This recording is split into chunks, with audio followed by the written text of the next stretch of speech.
Hello बच्चों, कैसे हैं आप? बढ़िया एकदम। आज हम लोग आईसीएससी बोर्ड के काव्य खंड का जो पहला पाठ है कबीरदास उसको पढ़ने जा रहे हैं। मैं हूँ अर्चना श्रीवास्तव और आप देख रहे हैं।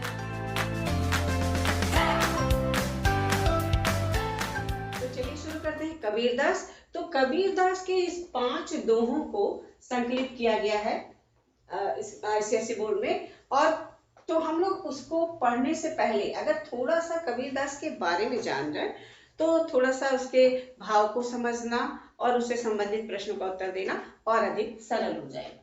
तो देखिए बच्चों, ये उनका जो जन्म है 1398 ईस्वी में हुआ है। मृत्यु उनकी 1495 ईस्वी में हुई है। और उनके जो गुरु हैं वैष्णव रामानंद जी हैं। इनके बारे में एक कथा है कि कैसे उनके शिष्य बने। वो बहुत चाहते थे कि रामानंद जी के शिष्य बने, लेकिन उन जो रामानंद जी हैं इसको स्वीकार नहीं कर रहे थे। तो लोगों ने उनसे कहा कि आप वो जो घाट की सीढ़ियों पे लेट जाएं, क्योंकि कबीर भी यही वाराणसी से ही बिलोंग करते हैं। हम सभी लोग जानते हैं कि जो एक आप लोगों ने सुना होगा लहरतारा ना, तो लहरतारा के ही पॉइंट पे कहा जाता है उनके बारे में ये कथा कि वहीं के एक घाट पे पत्ते पे वो पड़े हुए मिले थे। तो और उनके जो माता पिता थे नीरू और नीमा, जिन्होंने इनका पालन पोषण किया था। तो जब वो हम लोग बात कर रहे थे कि कैसे उनको रामानंद जी से दीक्षा मिली, तो वो रामानंद जी रोज ही बहुत सुबह जाते थे स्नान के लिए। तो उनसे किसी लोगों ने बताया कि वो जाते हैं और पैर की सीढ़ियों वो जो घाट की सीढ़ियों पे आप लेट जाएं तो निश्चित है कि आपको उनसे मतलब उनकी दीक्षा मिल जाएगी। तो वो गए और उनका पाँव उनके ऊपर पड़ गया गुरु जी का, रामानंद जी का। तो उन्होंने कहा बेटा राम राम कहो, और इसी तरह उनकी दीक्षा की शुरुआत हुई।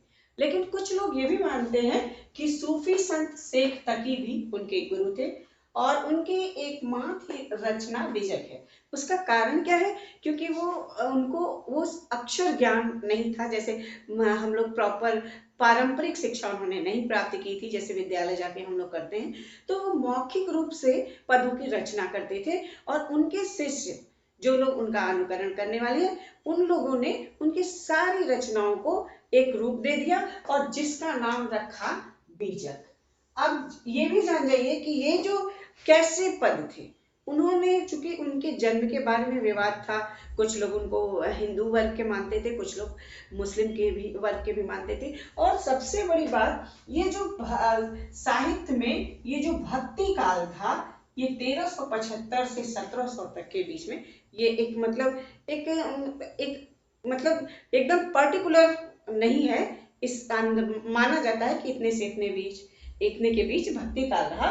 तो उस समय समाज में बहुत तरह की मान्यताएं चल रही थी। जैसे कोई मानता था कि राम की भक्ति श्रेष्ठ है, कोई मानता था कि कृष्ण भक्ति की भक्ति श्रेष्ठ है। तो उसी लिए तो जब भक्ति काल का जब प्रादुर्भाव हुआ तो उसके दो भाग बट गए, एक सगुण एक निर्गुण। सगुण वाले कहने लगे उस कि राम की भक्ति से ईश्वर को पाया जा सकता है, और एक कुछ लोग कहने लगे कि कृष्ण की भक्ति से ईश्वर को पाया जा सकता है। और फिर दूसरा भाग भी हुआ जो ईश्वर के उस निराकार ब्रह्म को मानता था, उसका कोई आकार नहीं मानता था, उसको कहा गया निर्गुण भक्ति। तो निर्गुण भक्ति के भी दो भाग हो गए, एक हो गई ज्ञानाश्रयी शाखा और दूसरी हो गई प्रेमाश्रयी शाखा। ज्ञानाश्रयी के प्रमुख कवि हैं ये कबीरदास, क्योंकि इन्होंने ये माना कि ये सब चीजें जो भी हम धर्म के अंतर्गत करते हैं वो आडंबर है। और उन्होंने इस तरह की मूर्ति पूजा का विरोध किया और इस तरह राम रहीम की एकता पे बल दिया। तो जो ये हम 5 पद हैं वो भी कुछ शायद इन्हीं बातों को मुखर करते हैं। और चूंकि उनकी जो भाषा थी, उन्होंने बहुत जगह का यात्रा की, तो बहुत भाषाओं के शब्द मिल गए। तो उनके जो भाषा को सधुक्कड़ी भाषा या पंचमेल खिचड़ी भाषा कही जाती है। तो चलिए अब हम वो संकलित दोहों को पढ़ते हैं। देखिए जो बीजक है ये बीजक 3 भागों में विभक्त है, साखी, सबद, रमैनी। साखी क्या है? ईश्वर के प्रति साक्षी होने का भाव, जो कि दोहों में है और सोठों में है। तो हम लोग उसी से संबंधित ये पढ़ रहे हैं, साखी से संबंधित। तो पहला जो आपका पद है ये दोहा है, ये आपको गुरु के बारे में, गुरु की विशेषता को वर्णित करता है। कहते हैं कवि कि गुरु गोविंद दो खड़े, काके लाभ पाए, बलिहारी गुरु आपनो, गोविंद दियो बताए। कवि ने का विचार है कि एक साइड गुरु खड़े हैं हमारे और एक साइड ईश्वर खड़े हैं, तो मुझे किसका पैर पहले छूना चाहिए, मतलब किसको हमें सम्मान पहले देना चाहिए। तो वो कहता है कि निश्चित ही हमें अपने गुरु को ही सम्मान पहले देना चाहिए, क्योंकि उन्होंने ही हमें गोविंद तक, ईश्वर तक जाने का रास्ता बताया। इसलिए हमारा गुरु श्रेष्ठ है, वो पहले हमारे लिए पूजनीय है। फिर से इसके अर्थ को देखेंगे, गुरु गोविंद दो खड़े, काके लागू पाए, बलिहारी गुरु आपनो, गोविंद दियो बताए। कवि कहते हैं, कवि कबीरदास जी, कि मेरे सामने मेरे गुरु और भगवान दोनों ही खड़े हैं, तो मेरे अंदर ये दुविधा होती है कि मैं किसको सम्मान पहले दूं। तो मैं निश्चय ही पहले सम्मान अपने गुरु को दूंगा, क्योंकि गुरु के ही द्वारा हमें ईश्वर की प्राप्ति हुई है, या गुरु के बारे में, ईश्वर के बारे में मैंने जाना है। और फिर अब हम लोग दूसरे वाले दोहे पे आते हैं कि जब मैं था तब हरि नहीं, जब मैं था तब हरि नहीं, अब हरि है मैं नाही। अब देखिए ये मैं है ना, यही महत्वपूर्ण है, यही महत्वपूर्ण है। कवि कहता है कि जब मैं था, जब मेरे अंदर मैं का भाव था कि सारा काम ये मेरा है, ये मेरा है, सारे कार्य मेरे द्वारा संपादित होते हैं, तो मेरे अंदर अहंकार था। और जब तक अहंकार किसी भी व्यक्ति के अंदर होता है, तो उसके अंदर ईश्वर का प्रादुर्भाव हो ही नहीं सकता, ईश्वर उसके अंदर में समा ही नहीं सकता है। क्यों? क्योंकि वो कवि कहते हैं कि प्रेम का पहले, अब इस लाइन का हम लोग क्लियर कर लें, अब हरि है मैं नहीं। कवि ने बताया कि पहले मेरे अंदर अहंकार था, इसलिए ईश्वर नहीं था। और अब की क्या स्थिति है कि अब मेरे अंदर अब हरि है, अब ईश्वर मेरे अंदर वास करता है, और अहंकार का नामो निशान मिट गया, मेरे अंदर कोई अहंकार नहीं है। क्यों? ऐसा क्यों है भाई कि या तो ईश्वर रहेगा या तो अहंकार रहेगा। प्रेम गली अति साकरी, तामे दो न समाए। बहुत अच्छी बात कह दी कि कवि ने कहा कि ये जो प्रेम की गली है, जहां ईश्वर और अहंकार दो चीज है, वो बहुत सकरी है, नैरो है, पतली है, उसमें दो चीज एक संग नहीं रह सकती। या तो प्रेम रहेगा, या तो ईश्वर रहेगा, ईश्वर के प्रति प्रेम, या तो अहंकार रहेगा। तो इसलिए जब किसी के भी मन में जब अहंकार रहता है, तब ईश्वर का वास नहीं होता, और जब ईश्वर का वास हो जाता है तो अहंकार नहीं होता सॉरी। और क्योंकि प्रेम की गली बहुत सकरी है, इसमें दो लोग इकट्ठे नहीं रह सकते, या तो अहंकार रहेगा या तो ईश्वर के प्रति प्रेम रहेगा। पाथर तीसरा वाला पढ़ते हैं, काकर पाथर जोड़ के, मस्जिद लई बनाए, ताचड़ मुल्ला बांग दे, क्या बहिरा हुआ खुदा। देखिए मैंने आप लोगों को बताया था कि इन्होंने हिंदू और मुस्लिम दोनों की जो धर्म संबंधित कुछ बातें थी, जिनका कुछ भी समाज से लेना देना नहीं था, उसका इन्होंने भर्त्सना की है। वो जो हम लोग आडंबर करते हैं उसकी भर्त्सना की है। तो इसमें उन्होंने मुस्लिम वर्ग के बारे में कहा है कि काकर पाथर जोड़ के, कंकड़ पत्थर जोड़ के, या एक मस्जिद बना दी, यानी एक उनका स्थान बना दिया। और जो हम लोग अजान करते हैं उसका विरोध करते हुए इन्होंने कहा कि ताचड़ मुल्ला बांग दे, क्या बहिरा हुआ खुदा है।